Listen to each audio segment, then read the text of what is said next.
কুছ তো গড়বড় হে দয়া, কুছ তো গড়বড় হে। কেন বললাম কথাটা দাঁড়ান বলছি, তবে তার আগে ইন্ডিয়ান আর্মির এই ভিডিও দেখবেন। কিছু তো হয়েছে, নয়তো চীন এমনটা কখনোই করতো না। আপনি কেবল গত 1 মাসের রিপোর্ট দেখুন। চীন সবার আগে ভারতকে রিকোয়েস্ট করেছে যে ভারত এবং চীনের মধ্যে ডাইরেক্ট ফ্লাইট, যেটা গত 5 বছর ধরে বন্ধ রয়েছে, তাকে পুনরায় শুরু করার কথা বলছে। ভারতে চীনের যে দূতাবাস রয়েছে, তার যে অফিসিয়াল টুইটার হ্যান্ডেল রয়েছে, তাতেও ডিমান্ড করা হয়েছে ভারত সরকারের কাছ থেকে দুই দেশের মধ্যে পিপল টু পিপল কানেকশন যেটা বিচ্ছিন্ন হয়ে গেছিল, সেটাকে পুনরায় স্টাবলিশ করার জন্য, এবং সেই সাথে ভারত এবং চীনের সম্পর্ককে ঠিক করার কথাও বলা হয়েছে।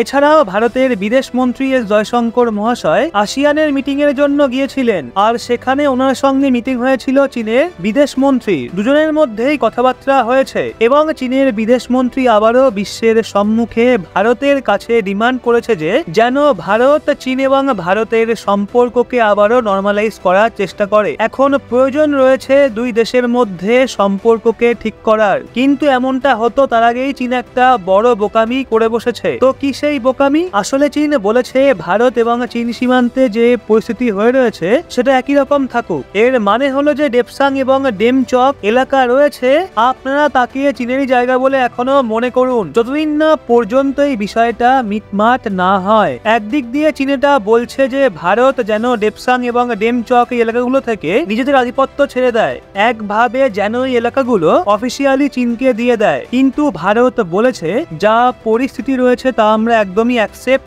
করব না। যদি চীন চায় ভারতের সঙ্গে সম্পর্ককে নরমালাইজ করতে বা দুই দেশের মধ্যে ব্যবসায়িক সম্পর্ককে স্টাবলিশ করতে, এছাড়াও দুই দেশের মধ্যে ডাইরেক্ট ফ্লাইট এবং পিপল টু পিপল কানেকশনকে ঠিক করতে, তাহলে তার একটাই রাস্তা, সেটা হলো চীনের সৈনিকদেরকে প্রি গালওয়ান ইনসিডেন্টের আগের সময়ে ফিরতে হবে। অর্থাৎ গালওয়ান ঘাটির বিবাদের আগে চীনের সেনা বাহিনী যেখানে ছিল তাদেরকে সেখানেই ফিরে যেতে হবে। দুই সেনাবাহিনীকে ডি-এসকেলেশন করতে হবে। অর্থাৎ গত 4-5 বছরে ভারত এবং চীন দুই দেশের সেনাবাহিনীরা লক্ষ লক্ষ সংখ্যায় সেনা এবং হাতিয়ার নিয়ে মজুত রয়েছে দুই দেশের বর্ডারে। তো এখানে চীন চায় যে কেবলমাত্র ভারত তার সেনাবাহিনীকে পেছনে সরিয়ে নিয়ে যাক, নিজেদের হাতিয়ার সরিয়ে নিক চীন সীমান্ত থেকে, কিন্তু চীন তার সেনাবাহিনীকে মজুত রাখবে যেমনটা তাদের মনে হবে। তেমন কিছুই হবে না। যদি ডি-এসকেলেশন হয় তাহলে একটাই শর্তে হবে, আর সেটা হলো দুই দেশের সেনাবাহিনী নিজেদের পুরনো পজিশনে, অর্থাৎ গালওয়ান ঘাটি বিবাদের আগে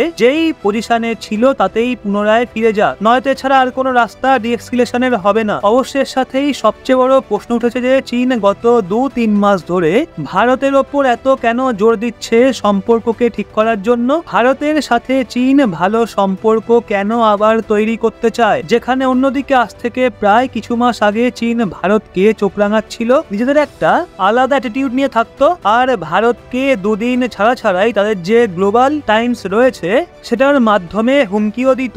কিন্তু এখন হঠাৎ চীন ভারতের জন্য এত নরম কিভাবে হয়ে গেল? এর পেছনের কারণ হলো ডোনাল্ড ট্রাম্প। আসলে যেমন যেমন করে আমেরিকাতে ডোনাল্ড ট্রাম্পের জয় সুনিশ্চিত হতে দেখা যাচ্ছে, তেমন তেমন করে চীনকেও ভারতের প্রতি নরম হতে দেখা যাচ্ছে। এর কারণ হলো ডোনাল্ড ট্রাম্প ক্ষমতায় আসার পর এটা নিশ্চিত যে আমেরিকা চীনের বিরুদ্ধে যতটা আক্রমণাত্মক রয়েছে তার থেকেও 100 গুণ বেশি আরো আক্রমণাত্মক হয়ে উঠবে ডোনাল্ড ট্রাম্পের নির্দেশে। আপনার তো মনেই থাকবে 2016 সালের আগে আমেরিকাও ভারতের মতো ছিল, যেমন চীন নয় বরং পাকিস্তানকে ভারতের নাম্বার 1 শত্রু বলে মনে করা হতো, ঠিক সেইভাবেই চীন নয় বরং রাশিয়াকে আমেরিকার নাম্বার 1 শত্রু বলে মনে করা হতো। কিন্তু 2014 সালে ইন্ডিয়াতে প্রধানমন্ত্রী মোদী এবং 2016 সালে আমেরিকায় ডোনাল্ড ট্রাম্প ক্ষমতায় আসেন, আর তারপর থেকে দুই দেশ রিয়ালাইজ করেছে যে দুই দেশের শত্রু একজনই, আর সেটা হলো চীন। চীনের থেকেই তাদের বড় বিপদের আশঙ্কা রয়েছে,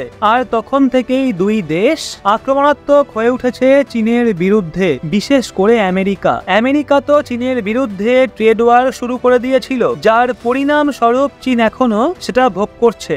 এখন আপনি চিন্তা করুন, ডোনাল্ড ট্রাম্প যদি ক্ষমতায় আসেন তাহলে না কেবল একটা আলাদা ট্রেড ওয়ার শুরু হবে, বরং তাইওয়ানের বিষয়ে আরো অধিক পরিমাণে আমেরিকান সেনাবাহিনী দেখতে পাওয়া যাবে, যেটা চীনের জন্য একটা বড় চ্যালেঞ্জ হবে। এই জন্য চীন চায় ভারতের সঙ্গে যুক্ত তাদের যে ওয়েস্টার্ন বর্ডার রয়েছে সেইটাকে শান্ত করতে, যাতে ইস্টের যে এলাকাগুলো রয়েছে অর্থাৎ জাপান এবং তাইওয়ানের নিকটবর্তী এলাকাগুলো সেখানে যাতে বেশি পরিমাণে ফোকাস এবং বেশি মিলিটারি ডিপ্লয় করতে পারে। আর এই সবকিছুই হবে ডোনাল্ড ট্রাম্পের ক্ষমতায় আসাকে দেখে। কিন্তু এখন চীনের বোকামিকে দেখে মনে হয় না যে তাদের ওয়েস্টার্ন বর্ডার অর্থাৎ ভারত সংযুক্ত সীমান্ত শান্ত হবে। ভারত কোনো অবস্থাতেই নিজেদের সেনাবাহিনীকে সীমান্ত থেকে সরাবে না। আর ভারতীয় সেনাবাহিনীর যে কি ক্ষমতা সেটা সম্পূর্ণ বিশ্বই জানে। তবে একবার এই ভিডিওটা দেখে নিন, ভারতীয় সেনাবাহিনী কিভাবে ভবিষ্যতের চ্যালেঞ্জকে দেখে আধুনিক যুদ্ধের জন্য নিজেকে প্রস্তুত করছে।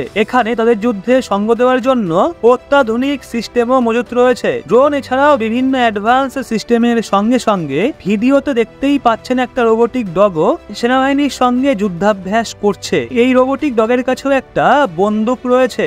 এখন এইখানে দেখুন কিভাবে রেস্কিউয়ের সময় ড্রোনের সাহায্যে একটা ডামি উঠিয়ে কোন জায়গায় সরিয়ে নিয়ে যাওয়া হচ্ছে। অত্যাধুনিক সোনো টেকনোলজির সাহায্যে সেনাবাহিনী খুবই সহজেই মিশনকে সম্পূর্ণ করছে। যেমন যেমন ভাবে টেকনোলজি পরিবর্তন হচ্ছে, যুদ্ধের পদ্ধতিও সেইভাবেই পরিবর্তিত হচ্ছে। রোবোটিক ডগও পরিবর্তিত হওয়া টেকনোলজির জলজ্যান্ত উদাহরণ। দেখাই যাচ্ছে যে কিভাবে এরা নজরদারি চালাচ্ছে। Autonomous system, artificial intelligence, hypersonic হাতিয়ার, ডাইরেক্ট এনার্জি ওয়েপেন, বায়োটেকনোলজি এবং কোয়ান্টাম টেকনোলজি নতুন শক্তিরূপে আত্মপ্রকাশ করেছে। ভারতের সীমান্তে বিবাদ কিন্তু চরমেই রয়েছে।